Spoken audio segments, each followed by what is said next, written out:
What did Grug do when the sun went down? Because here is the thing, Grug did not have a phone to scroll. Grug did not have Netflix. Grug did not even have a candle. So what exactly happened when the world went completely, terrifyingly dark?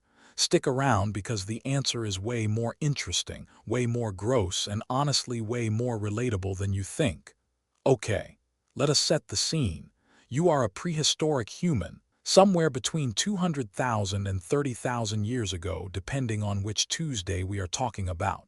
The sun is going down. And when the sun goes down in the ancient world, it does not just get a little dim. It gets black. Absolute, total, can't see your hand in front of your face.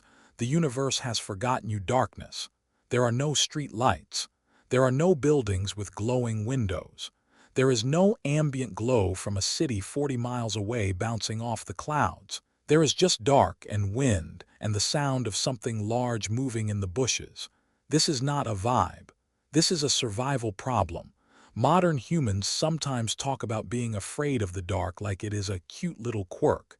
Ancient humans were afraid of the dark because the dark was genuinely trying to kill them. Hyenas are nocturnal. Cave lions are nocturnal. Large cats of basically every description are significantly better at seeing in the dark than you are. And they all thought Grug smelled delicious. Going to sleep in the ancient world was less of a relaxing activity and more of a calculated gamble. You were essentially announcing to everything within earshot that you were about to become slow and confused for several hours. Great. Wonderful. Sleep tight. So what did Grug actually do? Fire.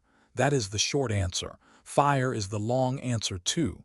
Fire is basically the entire answer. And it is so important that it kind of reshapes everything else on this list. Here is what archaeologists have found at ancient campsites going back hundreds of thousands of years. Hearth sites. Central fire pits right in the middle of wherever people were sleeping, not off to the side, not in a separate room, right there in the middle surrounded by people. Because fire was not just for warmth or cooking. At night, fire was the thing standing between Grug and everything that wanted to eat Grug. Big cats, in particular, really dislike fire. Wolves are nervous around it. Hyenas would rather find a different Grug, so the fire stayed lit. All night, someone kept it going. That was a whole job. And here is the crazy part.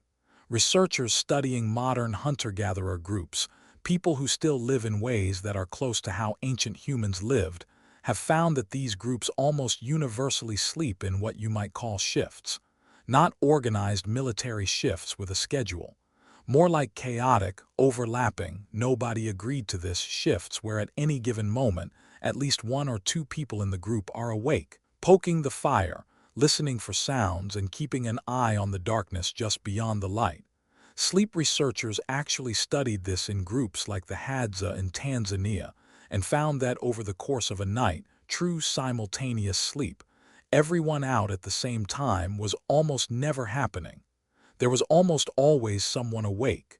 Evolution, it turns out, was not willing to let the whole team nap at once when the whole team might get eaten. This is Grug's version of a security system. It was deeply unreliable and it occasionally fell asleep on the job, but it was what they had. Now, while some people were on accidental fire watch, what were the others doing in that firelight? Because this is where it gets genuinely lovely, which is not a word you expect in a story that starts with cave lions. They were talking. They were telling stories. Anthropologists believe that the firelight hours of the ancient world were basically the original entertainment industry.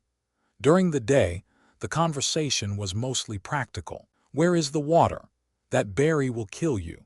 Stop poking the bison. But at night around the fire, researchers have found evidence that the content shifted. Studies of modern hunter-gatherer groups have shown that nighttime conversation around fires is dramatically more likely to involve stories, myths, and what we might loosely call spiritual or supernatural content. Tales about the world, about the dead, about forces that couldn't be seen. Around 60% of nighttime fire talk in some studies was stories. During the day, that number drops to about 15%. So Grug invented story time. Grug invented the campfire ghost story. Every horror movie you have ever watched traces its lineage directly back to some ancestor sitting in flickering orange light, telling the group about the time a friend got taken by something in the dark, embellishing slightly for effect, watching everyone pull their knees a little closer to their chests. You are welcome, and also sorry. But here is what makes this even more interesting. Those stories were not just entertainment. Researchers think they served a real social and practical function. Stories transmitted information. Stories taught the young where not to go and what not to eat. Stories reinforced group identity. Stories explained why the rules existed. It was basically school therapy. And religion all happening at once in the dark, with someone occasionally screaming because a spark landed on them. Now, while the stories were happening, other people were working. Archaeological sites consistently turn up tiny, precise tools, blades, needles made from bone, small scrapers, and researchers have noted that a lot of fine tool work seems to have happened in low-light conditions based on the wear patterns and the way certain tools were found. Grug was doing craft projects by firelight, sewing hides together, knapping flint, making things. Fire put out enough light to work by, and when the alternative was sitting in the dark listening for hyenas, keeping your hands busy next to a warm light was an extremely appealing option. This also means, by the way, that some of the oldest art in human history was made by firelight. Cave paintings. The ones in Lascaux, in Altamira, in Chauvet. Those were painted deep inside caves where sunlight never reached. Someone was in there with a small lamp, a stone dish with animal fat and a moss wick, painting horses and bison on the walls in flickering, dancing light. And researchers have noted something remarkable about some of those paintings. They are painted on curved, uneven rock surfaces in ways that, when lit by a moving flame, make the animals appear to move. Grug made animation, 30,000 years ago, by hand, in a cave, with fat and moss. And it gets wilder. There is evidence that some of those caves had specific acoustic properties, spots where sound echoes and resonates in unusual ways, and those spots are disproportionately where the art is, which suggests that some of those painted chambers may have been used for ritual, for music, for sound. Someone was singing in those caves. Someone was making drums because we have found them. The night, for ancient humans, was not just about survival. It was genuinely, surprisingly, a little bit magical. All right, let us talk about the elephant in the cave, which is that ancient humans were also, obviously, doing what all social mammals do when they are in close proximity in the dark and not actively being chased. They were hooking up. And before you make it romantic, please understand the actual conditions. Multiple people sleeping in the same small space. No privacy. No concept of privacy. Everyone wrapped in whatever animal they had managed to catch recently, which smelled exactly as good as you are imagining. Researchers estimate that prehistoric humans almost certainly lived with very little physical separation from their group, and the closest modern equivalent researchers point to is not anything particularly glamorous. It is more like a very stressed, very smelly sleepover where everyone knows everyone's business and nobody has invented the concept of closing a door because there is no door. This is historically accurate. This is not a pitch.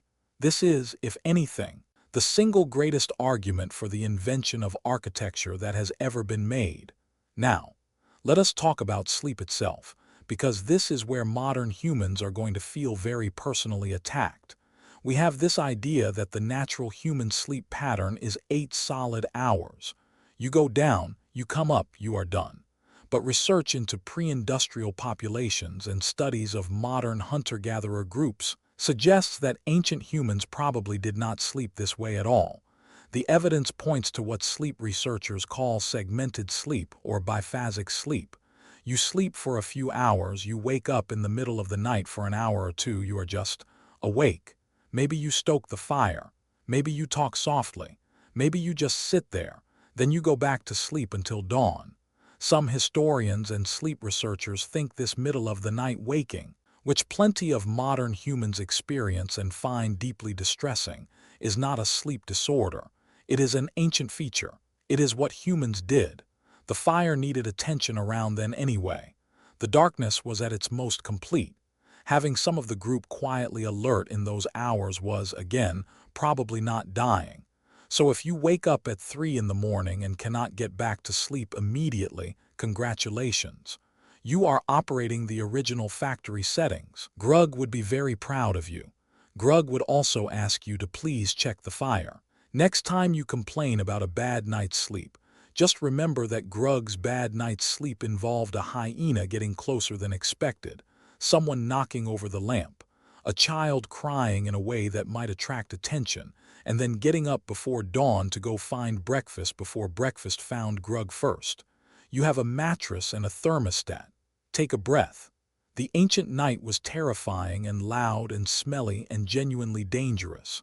It was also, somehow, the birthplace of storytelling, of art, of music, of the kind of deep human connection that happens when a small group of people sit close together in a little circle of light while the rest of the world is dark and scary and enormous.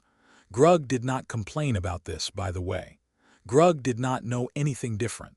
Grug just poked the fire and started talking, and somehow that was enough to pass the whole thing on, all the way down to you. If you want to know what Grug did when something in the dark actually showed up, or what Grug ate for breakfast after surviving the night, or how Grug dealt with being sick without anything remotely resembling medicine, those are videos on this channel, and they are exactly as chaotic as you are hoping.